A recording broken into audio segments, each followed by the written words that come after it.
which is quite a big thing because when I started, I couldn't, like when I first fell ill, I couldn't read a book or I couldn't even do anything on the computer. And now, like, that's what I get paid to do, basically. So it's like, yeah. And then obviously at the point of view of being able to be fully independent and live in my own house and recently got engaged, it's like, it's quite easy to chart all of the markers along the way,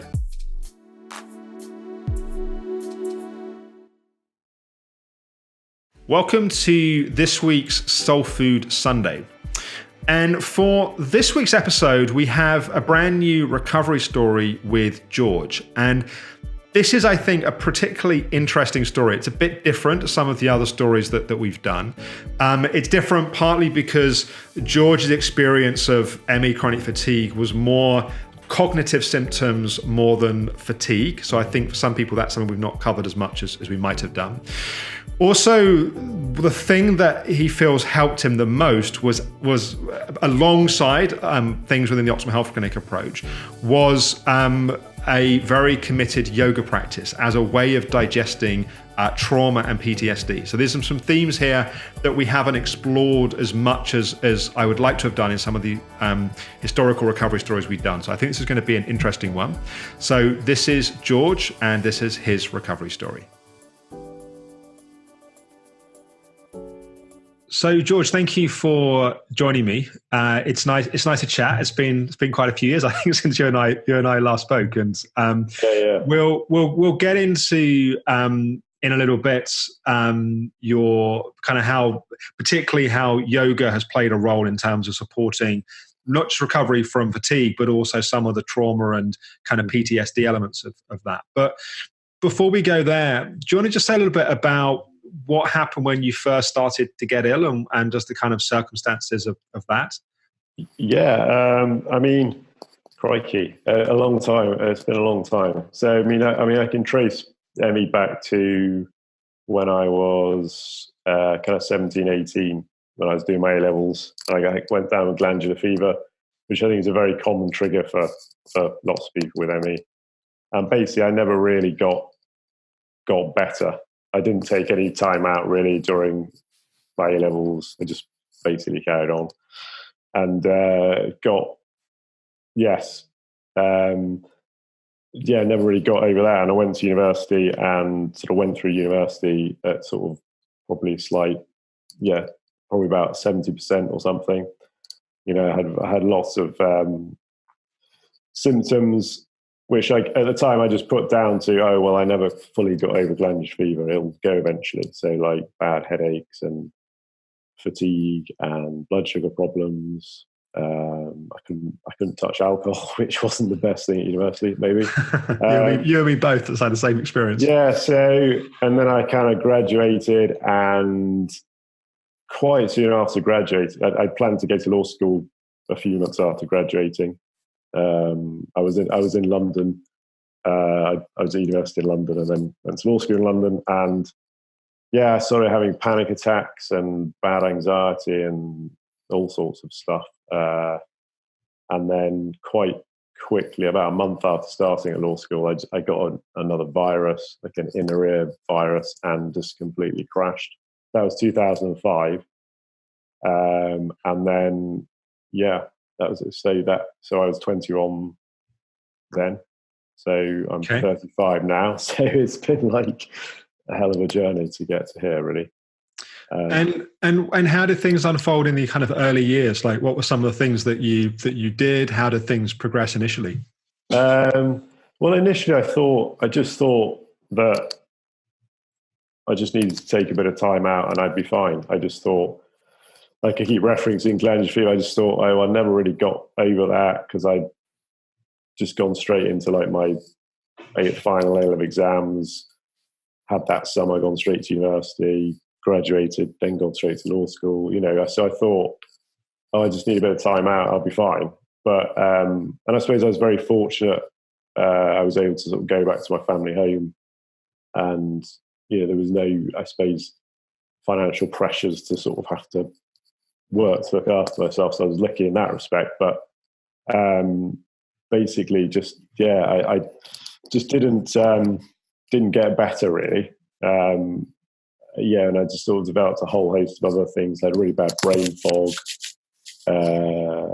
sort of quite a lot of cognitive problems, sort of like developed some quite intense OCD patterns and things. And yeah, I didn't really, I almost feel a bit like the wilderness years, really. So I did try various treatments. I tried something called Mickle therapy for a while.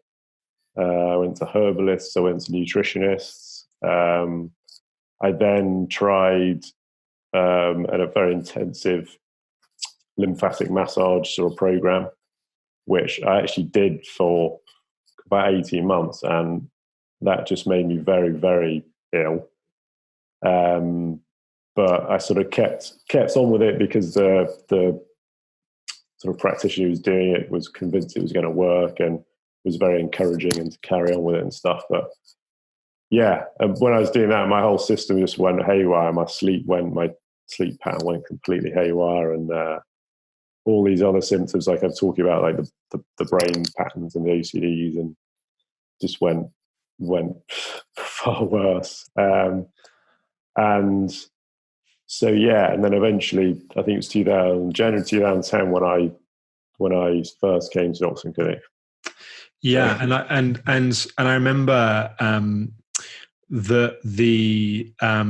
that kind of lymphatic drainage kind of program you've been doing. I think that's a really good example of what can often happen, is that you can have approaches which really do help some people, and it's not the approach fundamentally is flawed, but one's body is kind of giving the feedback of saying this is too fast, this is too much, or this is simply not working.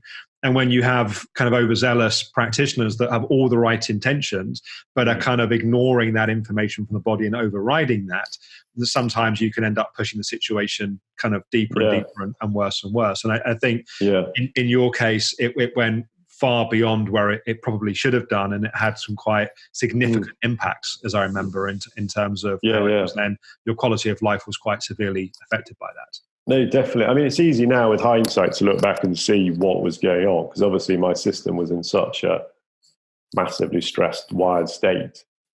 And then it was obviously being pushed physically with that treatment, but it was just compounded everything, massively. And and I think everything I'd been doing up to that point, or the period before the Oxford Clinic, I think I was actually trying all the right things, but it wasn't, like I said, I saw nutritionists or herbalists, or I had to go at sort of cognitive style treatments, but because it wasn't all put together in a proper holistic way by people who probably fully knew what they were talking about, it just didn't really do anything for me. It just made everything worse, really.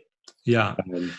And so you came to Oxford Health Clinic and you were working with Helen on nutrition. You and I also had some sessions for a period of time. Yeah. Say a bit about what that period was like, and then we'll come to, I know that then one of the things that kind of came out of that was you started doing yoga, and that had a very significant, I think, impact. But before we come to that, just that early period, and just kind of how are things impacted at that point? Yeah, so initially I had a few sessions with Anna Dushinsky. That's right. Yeah.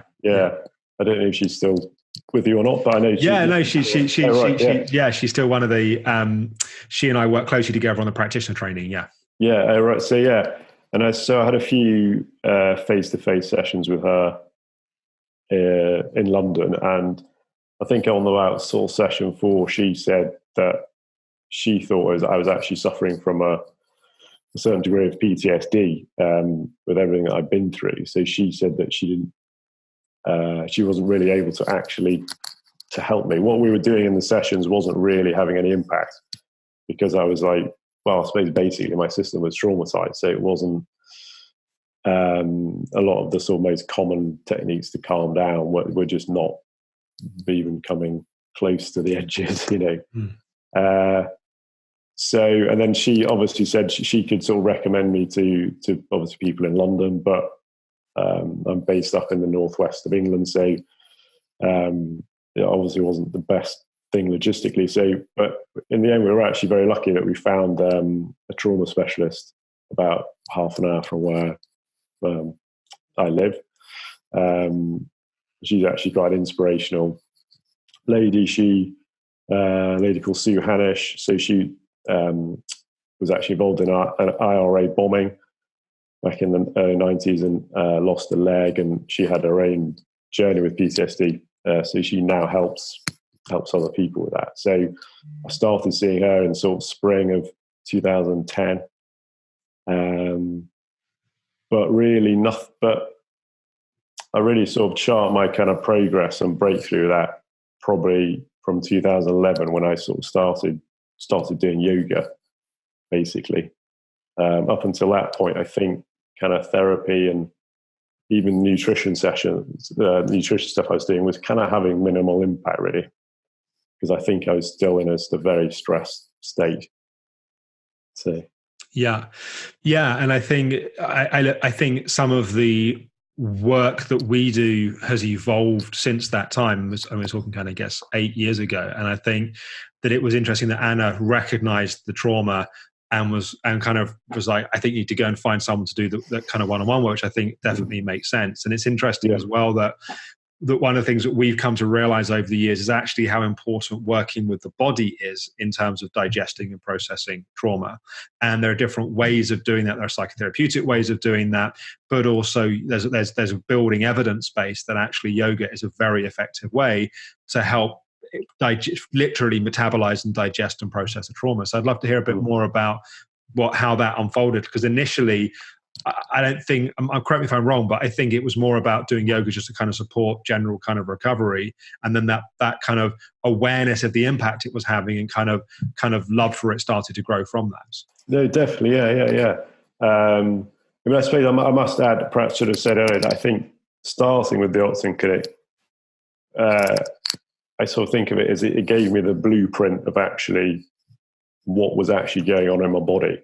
You know, the fact that it wasn't just physical, the fact that it wasn't just psychological, whatever. It was a whole host of factors. And I suppose I was aware of the general, if you like, blueprint for recovery, which is basically you need to just calm your system down so then your body can heal. But obviously, because I was diagnosed with the trauma side, that made calming my body down a whole lot more difficult. But yeah, so I had tried a lot of techniques to kind of get a handle on my energy and stuff. To sort of common things that you guys taught, like stops and EFT and even guided meditation and stuff like that. But I don't know, it wasn't really doing a huge amount. And then I don't know what it was that spurred me on to try yoga. I think someone said just maybe this could help, have a go. I don't know, but so I was very lucky. There's a yoga therapist who came to my house to sort of do one-on-one sessions. So she actually specializes in sort of helping people who have been ill or injured or something to do yoga, but she kind of tailors the program towards them.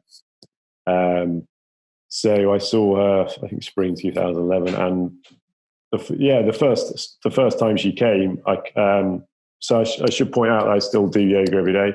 So, and now I can quite happily touch my toes, touch the floor. But when she first came, I could hardly touch my knees bending forwards.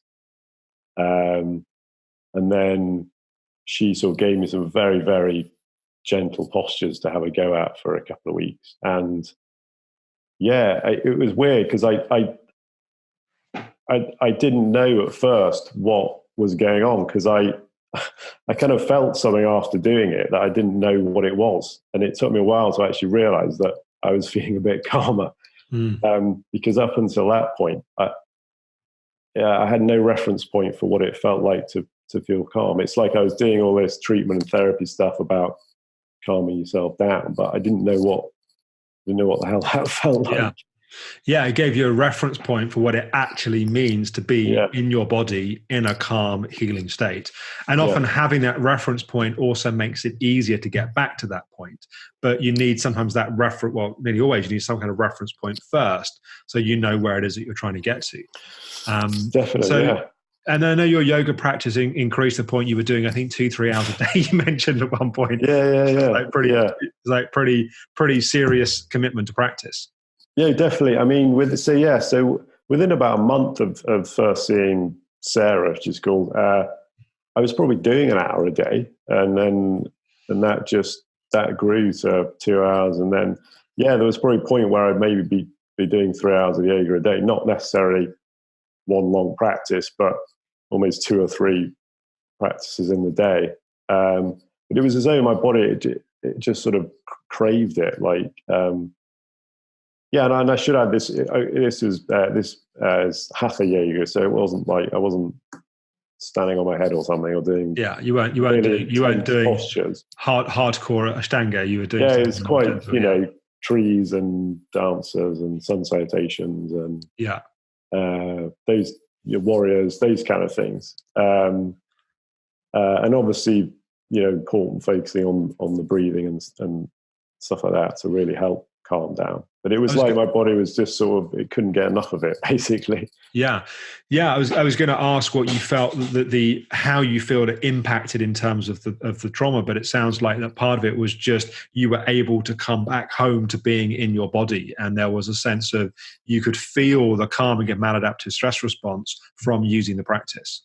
No, absolutely. Yeah, absolutely. It was totally that. And I think I know you used the analogy of like a pendulum, and obviously when you get ill, your pendulum's right over one way, but to get better, you've got to have a certain period where the pendulum's right the other way. So for me, that was kind of doing lots of yoga, but it really gave me that reference point of feeling my body again, basically, and feeling safe in my body, and then the sort of like the trauma therapy sort of sessions with Sue, and I know I had some sessions with you. They started to actually make sense. It was though there was sort of some bedrock on which to then build the actual, the actual sort of psychology treatment, if you like, or other stuff that I was doing. Yeah, it's almost how I see it. There's a kind of, we're locked in, let's say we're locked in this kind of state here, and we're just kind of used to being wired there. And then we need to get to this state over here. We don't really know what this is. And it's like you go from there to there and you experience that state. Then you go back to where you were. But you go, now I know where it is I'm trying to get. So then you can use other tools sometimes to help you get to that state. And then it kind of system goes back. And you're retraining the homeostatic balance in your body. Like your body's got so normalized to being in a state of being hypervigilant and hyperwired that you have to kind of gradually retrain that over a period of time. And it's not just, trauma lives in the body very often. So we also have to digest and metabolize and process that's stored there. So that also makes sense in terms of the more we get into our body, the more we listen to our body, the more we move our body, that's all part of that kind of metabolizing process. No, absolutely. I mean, you used the word just then, locked in, and that's exactly, I think, what it feels like with trauma. It's like your body is literally frozen in that state, and that kind of energy to do with perhaps past events or whatever is literally just stuck in your body, which is, I think, why the sort of more traditional psychology techniques that the clinic were trying to teach me originally just weren't working, because it was like so deep, it was locked in me. So that's why I think I had these huge long yoga sessions to kind of really sort of connect physically and sort of feel my body moving again, and just starting to connect with more of a I suppose, a sort of inner peace kind of feeling, because I was still getting a lot of quite scary symptoms and quite distressing OCD things, but doing yoga sort of began to give me an insight into, I know one of your phrases, you see it, you don't have to be it.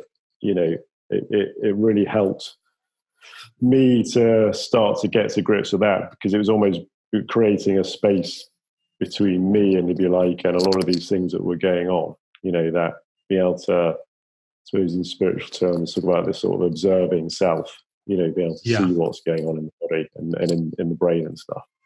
So then, like you said, that other techniques that you can then do work on top of that, if you like. Yeah, I think for some people, and I think your case is a really good example of that, it's like you really need that physicality to be able to really get in touch with and land in the body. And then it's almost, there are things that take you away from that, and thoughts that kind of, in terms of some of those kind of thought patterns that you kind of mentioned. But once you've got that bedrock, to use the word you use, that you're kind of landed in your body, then you're more able to kind of see, well, hang on, actually, I can see that thought for what it is, rather than just getting hooked into that and believing that to be a fact. So that gives you that kind of grounded, embodied perspective on the different facets of what's happening. There may be people that are watching this that are thinking, oh my God, well, George was doing 3 hours of yoga a day and I can't get out of bed. So maybe say a bit about how important it was listening to your body along the way, and how there were times where you had, I imagine, to slow down, to back off. And in a sense, it wasn't you pushing your body to do 3 hours of yoga some days. It was your body asking you to do 3 hours of yoga some days. I think it's a subtle but very important distinction. Oh, yeah, no, absolutely. But I think obviously, as you know, everyone with ME is totally different. And I never had the kind of, if you like, perhaps classic ME of couldn't get out of bed or so exhausted I couldn't do anything.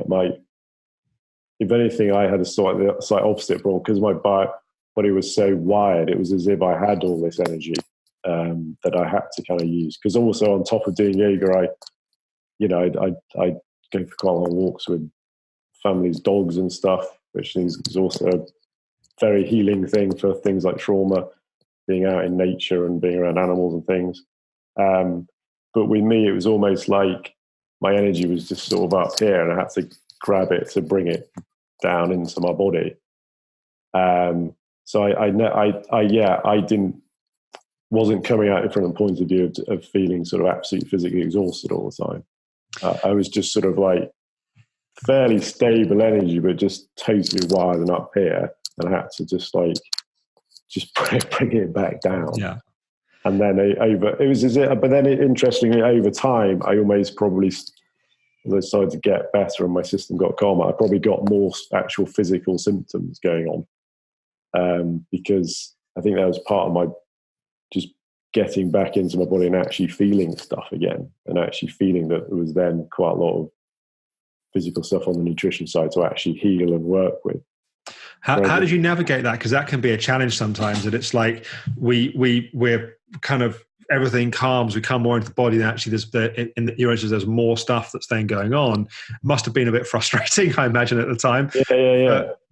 Yeah. But at the same time, I don't know. I think doing the yoga and really getting in touch with that, and as a kind of adjunct onto that, it's probably exploring kind of spirituality and a bit more, spiritual teachers and stuff. I suppose I just instinctively knew that I was on the right path then, and that because I knew how good it could feel doing yoga or meditation in terms of that grounded, centered, peaceful state. So I knew that was possible, and that it was almost just a case of cultivating that. And I suppose it helped having the right people around me, because I was sort of told and reassured that it's actually quite normal to sometimes get more symptoms as your body calms down.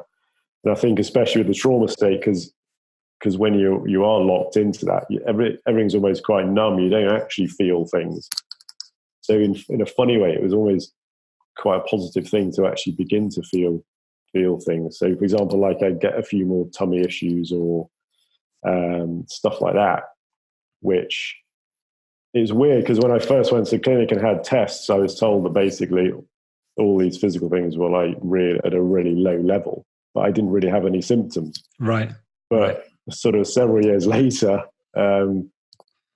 probably when I was retested, these things were improving, and yet I actually felt worse. I felt more symptoms. Yeah, that happens. Yeah. But at the same time, like I said, I kind of knew instinctively that I was on the right track, and that I just needed to stay present and stick with it, and that things were actually healing and getting better.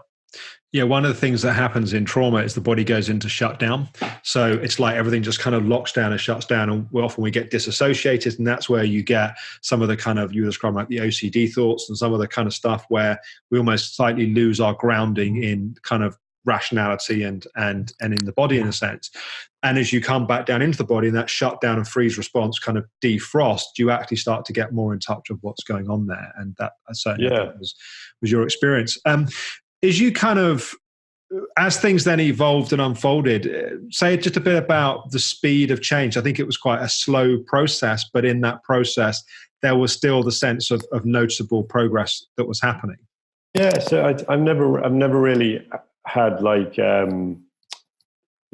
sort of maybe the classic sort of model of ME and people getting recoveries that, I don't know, people sometimes have like relapses and it's a bit of a stop-start process. But with me, it wasn't. It was just very, very slow, gradual improvement. I mean, it's talking over years here, but there were never really any kind of major relapses or whatever. It was just a very slow progression.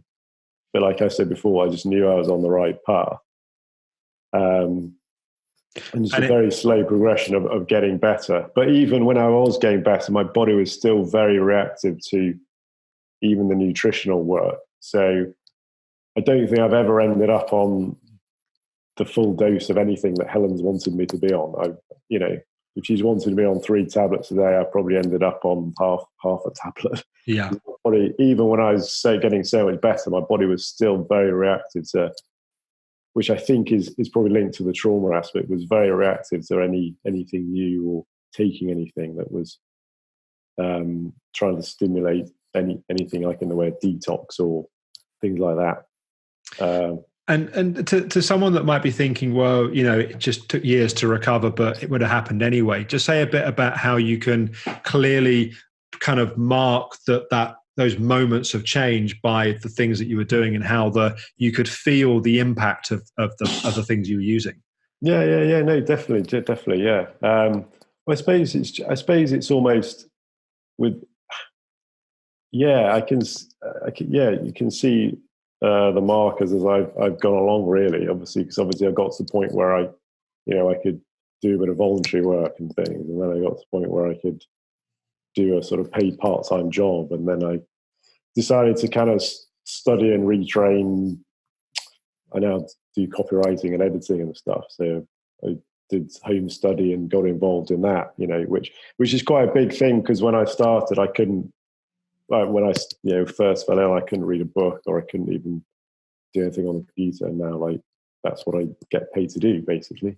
So it's like, and then obviously at the point of view of being able to be fully independent and live in my own house, and recently got engaged, it's like, it's quite easy to chart all of the markers along the way, And to see when you use certain interventions came into place and when you increased the focus on certain things, how they then had the marked impact in terms. No, definitely. Yes, no. Like I said, because with doing the yoga and then really getting into that, the kind of therapy, cognitive sessions really started to make sense.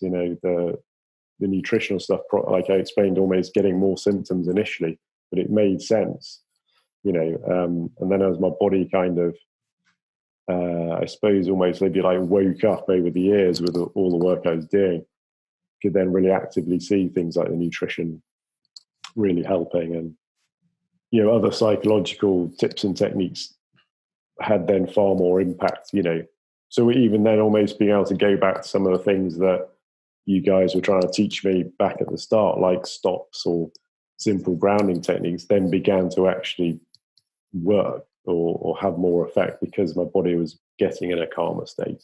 Yeah. It didn't take 3 hours of yoga anymore to kind of calm down, It becomes faster ways of getting there. Yeah. What would you say to someone that's watching this, that's thinking, well, yoga is just a form of stretching? Like, how can that possibly have an impact? What would you say about what it's meant for you? Yeah. Well, I suppose, yoga, I suppose the popular view now of yoga is that it's like a sort of trendy exercise and stuff. And there are all these weird and wonderful versions of it. But I suppose I was very lucky with the teacher I've had. So it was, I suppose from day one, it was always, she sort of taught me about more, say, the spiritual aspect of it. So it's the physical is really secondary to yoga. It is effectively like a moving meditation. It is about the body, mind, and spirit working together in the moment. And it's a sort of very deep aspect to it. But I think, I don't know, certainly from my point of view, I've never been to a yoga class. It's something that I was taught one-on-one by a teacher, and something that I then practiced on my own every day. So I think if people are going to start it for the first time, I would probably recommend not going to a class. If you can, try and find a teacher who can actually have some one-on-one sessions and teach you a bit about it first. There's also a lot of good stuff on the internet these days where someone can kind of find a very gentle class or find a class with a particular focus. That's, I think, often helpful. Yeah, because I think the breathing aspect is very important to yoga, which I think perhaps if you're starting it for the first time and maybe going to a class, it's quite difficult to perhaps grasp that. But if you're taught how to do it properly, that's integral to, to be able to calm down really. And certainly in my case, my sort of whole body and my muscles actually relaxing and letting go. I could say getting from the point where I could hardly bend down and touch my knees to the point where I can now touch the floor easily, But that's just tension, leaving my body basically over the years of doing it. But certainly, you certainly kind of need to know what you're doing. And I think certainly, I'd urge anyone to explore the kind of the spiritual side of yoga, because that's ultimately is where it all comes from, Yes. And for some people, that piece is really important. For others, it's the physical and emotional, psychological practices. I think what's important, and different people find different entry points. Any final comments that you want to make in terms of looking back on your experience of kind of key lessons that we haven't covered that you learned from what you've been through? I think it's probably a bit of a cliche, but just you've got, to anyone who's ill and can't see a way out of it, I just say you've got to just keep going, don't give up, because you can, you definitely can get better. Certainly from where I was a number of years ago, I never have thought I would be where I am now, but you need the right help and support. And I think the Oxford Clinic are great with that, because they do really push this whole, holistic approach, and there's very much a blueprint for why you are ill and what you need to do to get better. And you just then need to really commit to that. Really, really work on calming your nervous system down. And obviously different things work for different people, but I know that yoga and meditation is really helpful for lots of people, certainly for me. And I think it's also great to have a reminder, because, as much as yoga's always been kind of a part of our approach, people do the 90-day program and they get, access to online yoga classes. We've been, from day one, we've always said, yoga is important. It's good to have stories like this to help people realize that for some people, yoga is the bedrock. It's the most important piece. For others, it will be something else. But it really can be a critical part of the path for people. And it's great to hear your story. And I'm really pleased to hear, having not spoken to you for a number of years, I'm really pleased to hear how things have changed. And well done for putting in the work, because clearly it's been a tough journey and a long journey. But I'm so pleased to hear how life is now. Yeah, well, thank you very much. Yeah. And I still do yoga every day. So Very good. I probably will do for the rest of my life. So. Good. But it's, thanks. Thank you. Thanks, George. So I hope you found that story inspirational and interesting. yeah, it's a bit different, some of the stories we've done previously, but I am a very strong believer in reflecting the kind of breadth of experience that people have. And for some people, yoga is a helpful kind of adjunct. For other people, it really can be the core of their kind of healing process, as it was for George, alongside other pieces like nutrition and psychology and so forth. So I hope that was a helpful kind of piece for people that haven't kind of explored that piece as much. Normally at this point, I introduce the next episode, what's coming up tomorrow. Tomorrow should be a Mindful Monday. I'm actually, as you're watching this, I've been on holiday for the last 24 hours. So I'm on holiday for a week for the kids' half term or family holiday. So there's no Everyday Alex tomorrow. There will be in a week's time, and I suspect there'll be a Mindful Monday, although part of what I'm reflecting on over the week's holiday is the next evolution and development of this vlog podcast series. So enjoy the week's break. I think some of you will be quite happy to not have a new video every day. Might be a good time to reflect and review some of the previous episodes that you may have missed. We've done 49 episodes now, so there's plenty of content to keep people busy. Hopefully, as you're watching, I'm lying by a swimming pool, having a nice relaxing time, and I will talk with you when back after this week break.